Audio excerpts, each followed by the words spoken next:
Dans le rapport d'exécution budgétaire du premier trimestre 2024 du ministère des Finances et du Budget, les recettes fiscales constituent 89% des recettes totales, ce qui veut dire que l'essentiel des ressources du Sénégal vient des recettes fiscales. La plus grosse partie aujourd'hui des recettes, qui sont des recettes fiscales, c'est dans l'ordre normal d'une société. Parce que d'une manière générale, quand on regarde dans le cadre des pays, en tout cas qui sont des pays de référence, donc des pays développés, la plupart du temps, les recettes fiscales sont les plus importantes. Cela veut dire quoi? Cela veut dire que l'économie fonctionne et que l'État arrive à récupérer le maximum de taxes. Les recettes non fiscales, les dons budgétaires et les dons en capital ne constituent qu'une infime partie des recettes totales du budget. Une situation budgétaire qui reflète une économie basée sur les prélèvements obligatoires. Donc c'est évident en regardant peut-être la structure de notre économie. Nous sommes une économie où une bonne partie des ressources est tirée des activités. Or, ces activités génèrent ce qu'on appelle de la fiscalité. Donc, la principale source de financement de nos dépenses représente les ressources fiscales. Et là, il faut le voir, c'est des ressources fiscales à hauteur souvent de 62%, voire 70%. Donc, nous sommes une économie qui, donc l'activité économique, forcément, va générer des recettes fiscales. Ces recettes fiscales proviennent principalement de plusieurs sources, des impôts directs comme les impôts sur le revenu ou impôts sur les bénéfices des sociétés et les impôts indirects comme les impôts et taxes intérieures sur les biens et services, les droits d'enregistrement et taxes assimilées et des taxes non moins importantes, les TVA. Il ne faut pas que l'on regarde un peu tout simplement le fait que ce sont les entreprises qui supportent la plupart des impôts. Et ensuite, la taxe sur la consommation, elle est assez importante. Quand on parle de taxe sur la consommation, souvent il s'agit de la taxe sur la valeur ajoutée, qui est une taxe à paiement successif. Ça veut dire tout simplement qu'il y a quelque chose qui se passe. Est-ce qu'aujourd'hui, c'est l'impôt sur le revenu des personnes physiques qui a baissé? Est-ce qu'aujourd'hui, c'est l'impôt sur les sociétés qui a baissé? Est-ce qu'aujourd'hui, c'est la taxe sur la consommation qui n'a pas pu suivre le rythme normal des choses? Les recettes fiscales occupent certes la plus grosse part dans les recettes totales, mais la situation économique du Sénégal révèle un taux d'exécution de 17% des recettes fiscales. En termes de recettes fiscales, je crois que si je ne m'abuse pas, on est à peu près à 803 milliards de recettes fiscales englobées sur les prévisions qui ont été, ce qui représente, je crois, 17% des prévisions en termes de recettes. Bon, ça veut dire que tout simplement aussi qu'on n'a pas pu mobiliser toutes les prévisions qui ont été faites. Parce que le budget aussi, il faut que les gens comprennent un peu le fonctionnement du budget et qu'ils comprennent que c'est des prévisions uniquement qui sont faites. Tenant compte d'un certain nombre d'aspects, par exemple en tenant compte des recettes de l'année N-1 et qui permettent de se projeter sur l'année N et peut-être sur l'année N plus 1. Bon, ça veut dire tout simplement qu'il y a quelque chose qui se passe. Est-ce qu'aujourd'hui, c'est l'impôt sur le revenu des personnes physiques qui a baissé? Est-ce qu'aujourd'hui, c'est l'impôt sur les sociétés qui a baissé? Est-ce qu'aujourd'hui, c'est la taxe sur la consommation qui n'a pas pu suivre le rythme normal des choses? Pourquoi le Sénégal en est à cette situation? Des raisons microéconomiques ou macroéconomiques l'expliquent. Si c'est la taxe sur la consommation qui a baissé et qui fait que les recettes fiscales prévues n'ont pas été encaissées, ça veut dire tout simplement que la consommation, elle est découragée. Pourquoi la consommation, elle est découragée? Parce que peut-être les ménages ont réduit leur capacité à consommer. Parce que peut-être que les revenus au niveau des ménages ont baissé. Cette baisse des revenus au niveau des ménages peut s'expliquer aussi par autre chose, la perte d'emploi, par exemple. Parce que quand on perd un emploi, c'est-à-dire on perd un revenu. Et quand on perd ce revenu-là, ça se répercute sur la consommation parce que cette personne qui hier consommait, aujourd'hui ne consomme plus. Donc ne paye plus de taxes sur la consommation, ce qui peut avoir des répercussions sur cette taxation-là. Ensuite, combien d'entreprises on met la clé sous le paillasson, si c'est l'impôt sur les revenus qui a baissé. Si les entreprises ont fait faillite et ont fermé, ça veut dire que non seulement il y a perte d'impôt sur le revenu, mais aussi en matière de revenus IRPP, mais aussi il y a perte en matière de revenus sur les sociétés. Le secteur quaternaire, à lui seul, génère 44% des recettes et le tertiaire à hauteur de 25%. Une situation qui montre que la charge fiscale est supportée par une minorité d'entreprises. Maintenant, il ne faut pas oublier que nous sommes dans des économies à dominante informelle. Et que là-dessus, le fait d'avoir une augmentation des recettes fiscales peut être synonyme d'une augmentation de la pression fiscale qui pèse sur les entreprises. La charge fiscale est portée par une minorité d'entreprises au détriment ou bien au profit des autres qui ne payent pas. Donc je pense qu'il faut aller quand même dénicher ces gens-là. Et ça peut être néfaste dans un contexte bien déterminé, à savoir si aujourd'hui on a une économie qui est supportée, en tout cas fiscalement, par quelques petites entreprises.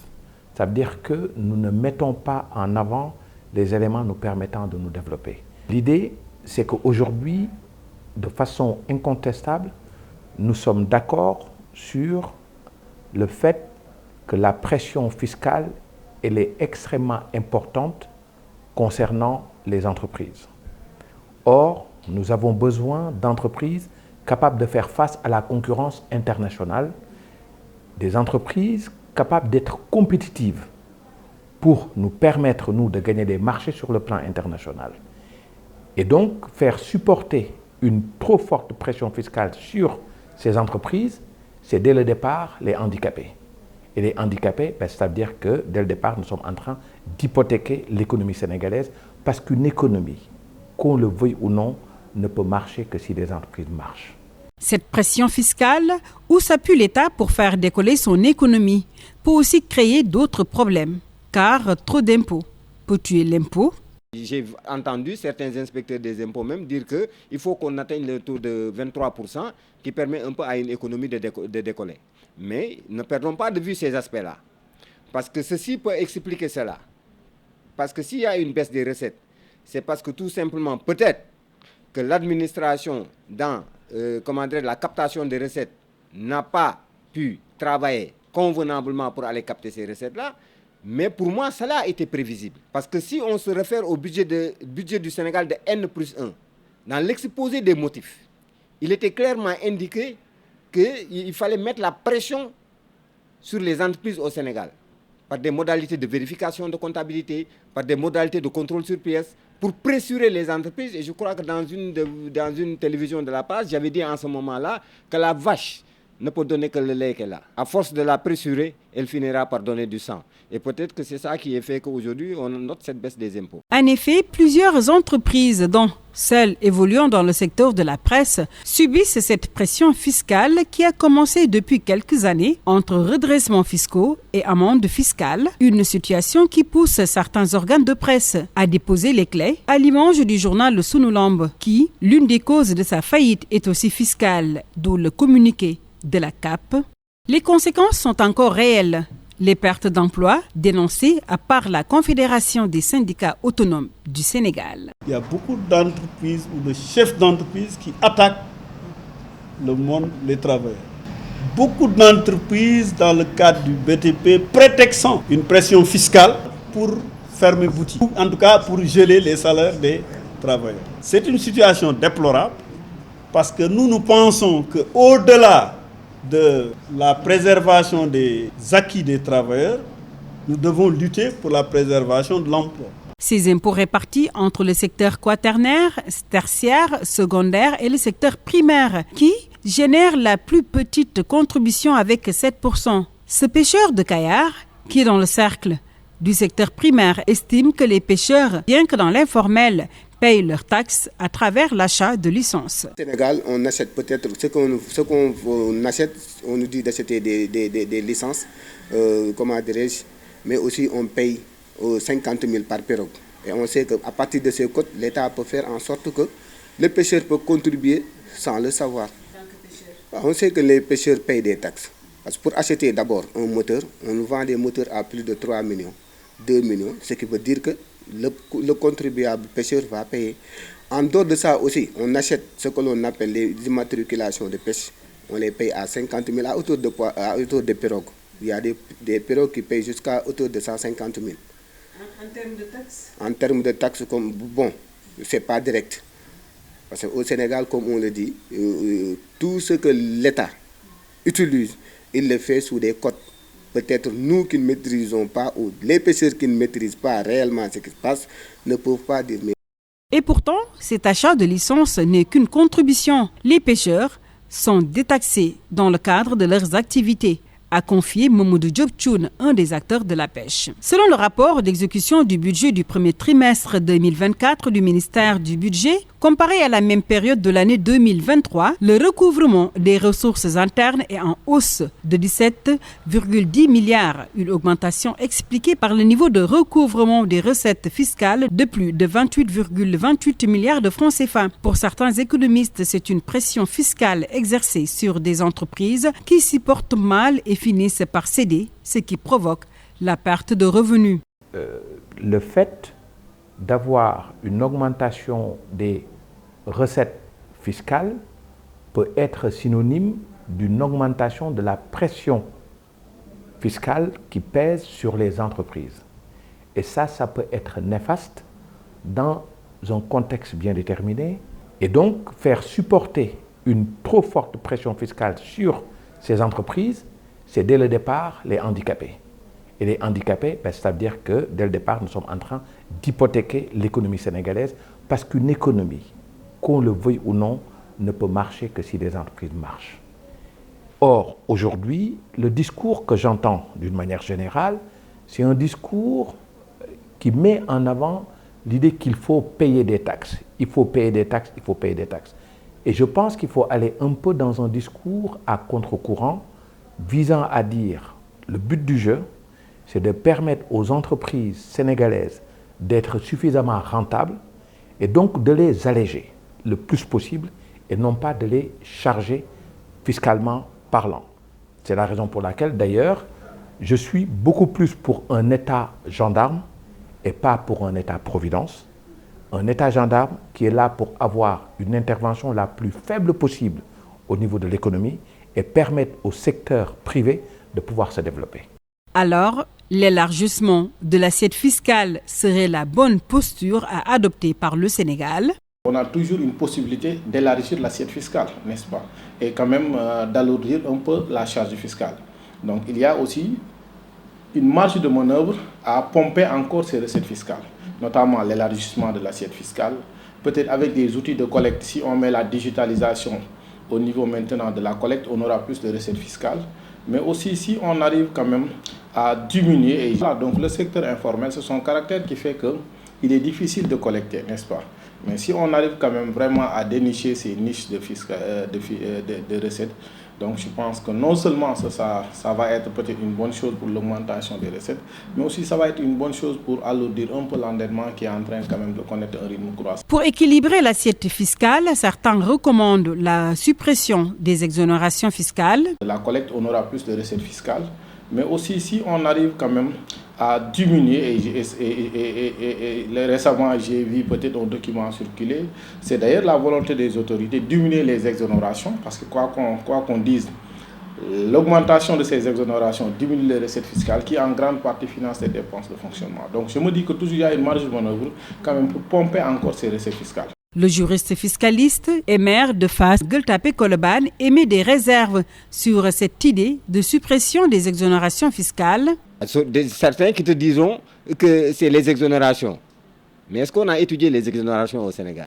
Il y a 6 cédules d'exonération, 6 familles. Il y a les exonérations d'ordre social. Est-ce qu'on connaît le quantum des exonérations d'ordre social sur les dépenses fiscales au Sénégal? Est-ce que les gens ont cherché à comprendre? Moi, je sais que j'avais fait une étude sur ça en 2015, mais les exonérations sociales constituaient 47% des exonérations au Sénégal.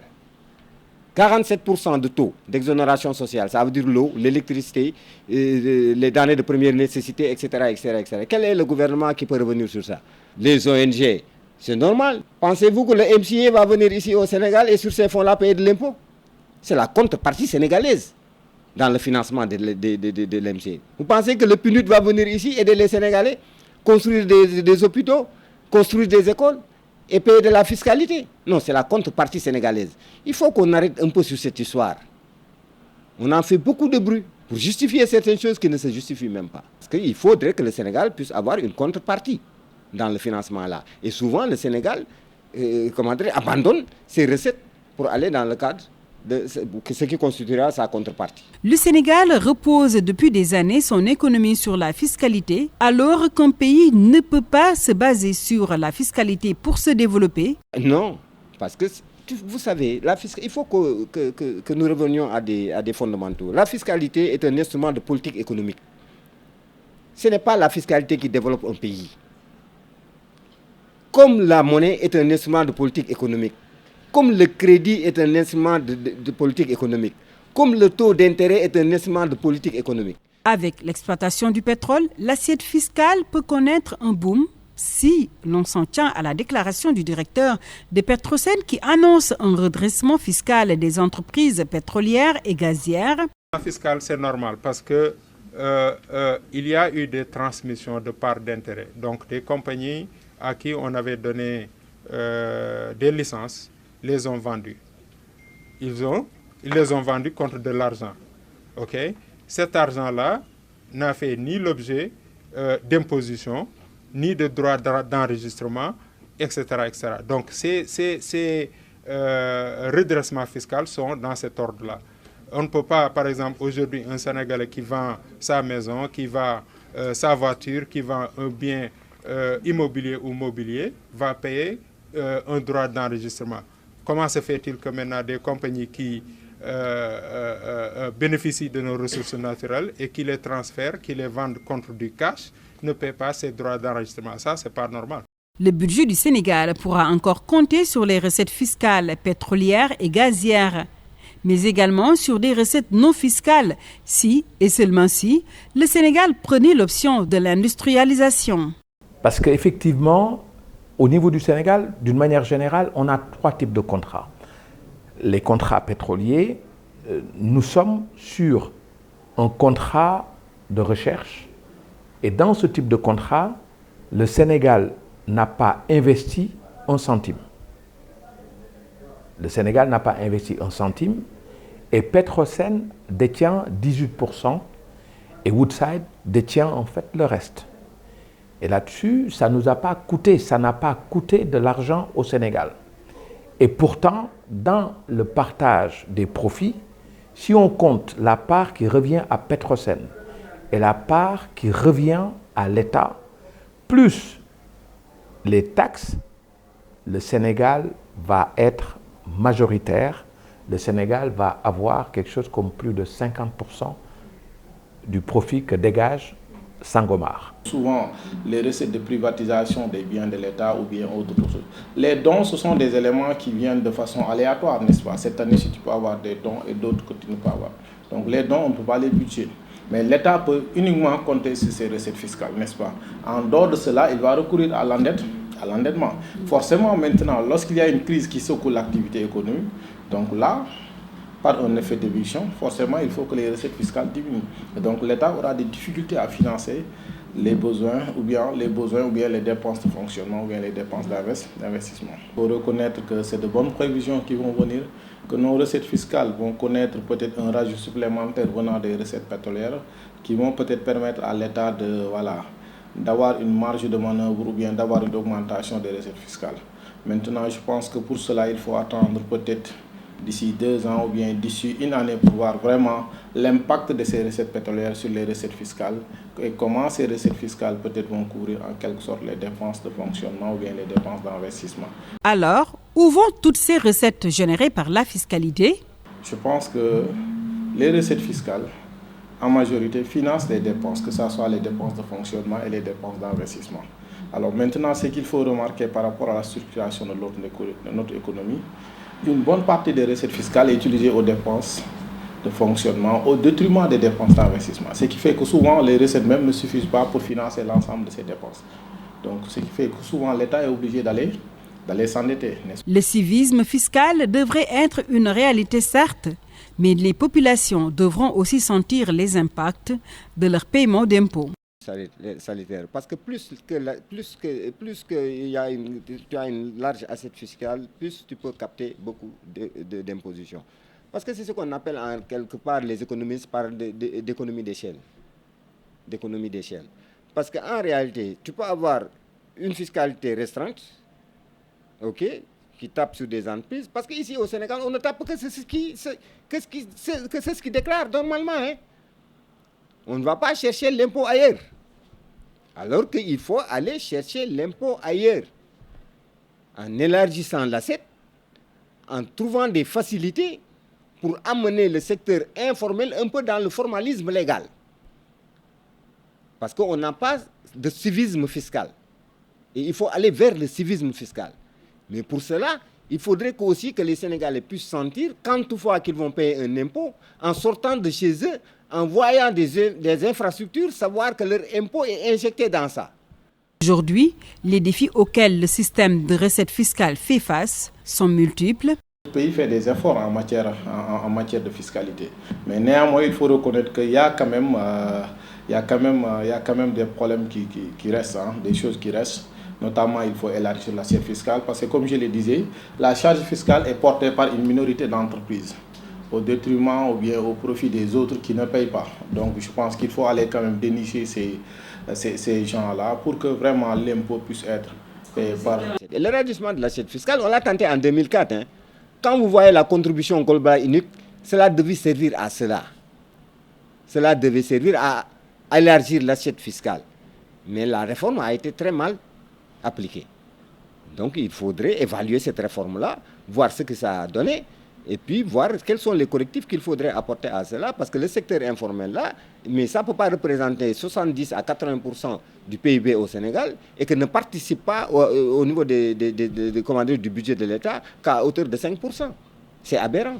Alors, pour relever ces défis, il faut un système fiscal équilibré qui est transparent, afin d'assurer une stabilité économique qui peut prospérer pour promouvoir le bien-être social des Sénégalais.